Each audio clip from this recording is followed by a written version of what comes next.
आपके मन में भी ख्याल आता होगा कि क्या सचमुच अब इजिप्ट में ऐसा कुछ बचा है जिसकी खोज होनी बाकी है।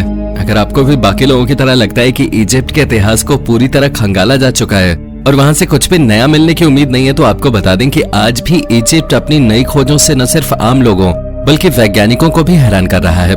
और आज के इस वीडियो में हम आपको हाल ही में इजिप्ट की 10 सबसे अजीब खोजों के बारे में बताने जा रहे हैं। Number 10, the lost golden city. ये कमाल का गोल्डन सिटी हजारों सालों से रेत के अंदर दफन था। आर्कियोलॉजिस्ट का कहना है ये लॉस्ट गोल्डन सिटी लगभग 3400 साल पुराना है।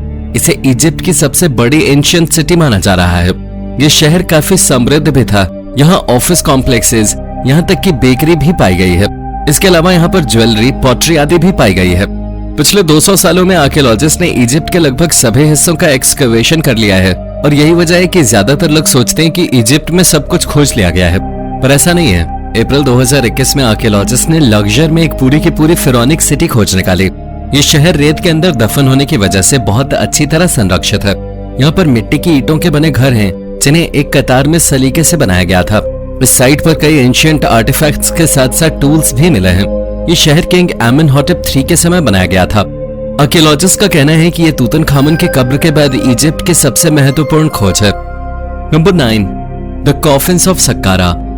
कायरो के दक्षिण में स्थित सक्कारा देश के सबसे पुराने पिरामिड्स के लिए प्रसिद्ध है। यहाँ से रिसर्चर्स को लगभग 4 मीटर लंबा एक पेपरस स्क्रोल भी मिला है जिस पर एंशिएंट मृत लोगों के बारे में जानकारी लिखी हुई है। इसमें मृत्यु के बाद आफ्टर लाइफ के बारे में भी जानकारी लिखी हुई है। इसके अलावा यहाँ से एक बोर्ड गेम भी पाया गया है। पुरातत्वविदों का मानना है कि ये बोर्ड गेम मृत्यु के बाद मृतक के एंटरटेनमेंट के लिए रखा गया था। काफी हद तक ये बोर्ड गेम जैसा ही था। ऐसा माना जाता था कि इसे जीतने वाले की आफ्टर लाइफ बेहतरीन होगी। हालांकि इसमें हारने वाले के बारे में कोई डिस्क्रिप्शन नहीं दिया गया है। सक्कारा के इन अनूठे कॉफिन्स के बारे में आपका क्या कहना है? अपने विचार हमें कमेंट करके जरूर बताएं। Number 8, ancient sunken ship. Thonis Heracleion अपने समय में दुनिया का सबसे बड़ा पोर्ट था। हालांकि पिछले कई सालों से ये शहर पानी के अंदर दफन है। लगभग 2000 BC में खोजा गया ये शहर समुद्र के अंदर आज भी अच्छी तरह संरक्षित है। वैसे तो यहाँ कई अवशेष पाए गए, लेकिन सबसे ज्यादा ध्यान आकर्षित किया इस शिप ने। इसे फास्ट गैलरी के नाम से जाना जाता है। समुद्र से 5 मीटर गहराई पर पाया गया ये शिप 25 मीटर लंबा है। आर्कियोलॉजिस्ट के अनुसार ये शिप 2200 साल पुराना है। इस शिप को मोर्टाइज और टेनन टेक्निक से बनाया गया था। लकड़ी के टुकड़ों, जिन्हें टेनन कहा जाता है, को लकड़ी के टुकड़ों में रख दिया जाता है जिसमें मोर्टाइज नामक छेद होते हैं। हालांकि जब ये शिप डूबा तो इसमें क्या था और ये कहां जा रहा था ये कोई नहीं जानता। Number 7, black stone sarcophagus. Alexandria के तटीय क्षेत्र में ये ऐतिहासिक अवशेष पिछले 200 सालों से दफन था। ये एक ब्लैक स्कैरोफेगस था जो 8 फीट लंबा, 5 फीट चौड़ा और 6 फीट गहरा था। यह अलेक्जेंड्रिया का सबसे बड़ा स्कैरोफेगस था। ये अपने साइज और डिजाइन दोनों में ही बाकियों से अनोखा था। इस कॉफिन के बगल में ही एलाबास्टर हेड भी पाया गया है। ऐसा माना जा रहा है कि ये उसी व्यक्ति की प्रतिमा है जिसे उस कॉफिन में दफनाया गया है। इसमें 3 कंकाल थे। इनकी हड्डियां काफी डैमेज थीं, जिससे पता चलता है कि शायद ये सैनिक थे जो युद्ध में शहीद हुए थे। लेकिन इन्हें एक साथ क्यों दफन किया गया है इसके बारे में अभी तक कोई जानकारी नहीं है। Number 6, white pyramid treasures. क्या कॉस्मिक रे टेक्नोलॉजी का इजिप्ट के पिरामिड से कुछ लेना देना है? हाल ही में हुई खोज से हमें ये उम्मीद जरूर मिली है कि हम इस दोनों के बीच जुड़े रहस्य को सुलझा सकते हैं। इजिप्ट के पिरामिड की कुछ ऐसी चीजें हैं जो आम आदमी की समझ से परे नजर आते हैं। हाल ही में ऐसा ही कुछ फराओ खुफू के द्वारा बनवाए गए 455 फीट ऊंचे गीजा के पिरामिड में भी देखा गया। वैज्ञानिकों ने देखा कि इस पिरामिड के अंदर खोखली जगह है। विशेषज्ञों का कहना है कि ये वॉइड ही वो जगह है जहां से कॉस्मिक रे पास होते हैं।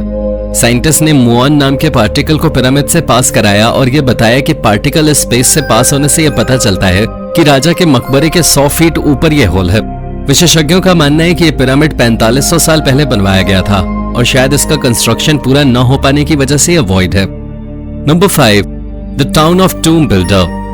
वैली ऑफ किंग्स में हमेशा से ही कमाल की खोजें होती रही हैं। हाल ही में आर्कियोलॉजिस्ट ने यहाँ से 7 किलोमीटर की दूरी पर स्थित एक गांव खोज निकाला। यहाँ पर 1550 से 1070 BC के समय बिल्डर्स का समूह रहा करता था। ये लोग समृद्ध और अपनी कला में कुशल थे और ये कला उन्होंने अपनी अगली पीढ़ियों को भी सिखाई। यहाँ रहने वाले लोग इजिप्शियन सोसाइटी के हाईली पेड बिल्डर्स थे। वैली ऑफ किंग्स का निर्माण इन्हीं लोगों ने किया था। आर्कियोलॉजिस्ट का कहना है कि ये लोग एक बार में 10 दिन लगातार काम करते थे, उसके बाद 2 दिन की छुट्टी लिया करते थे।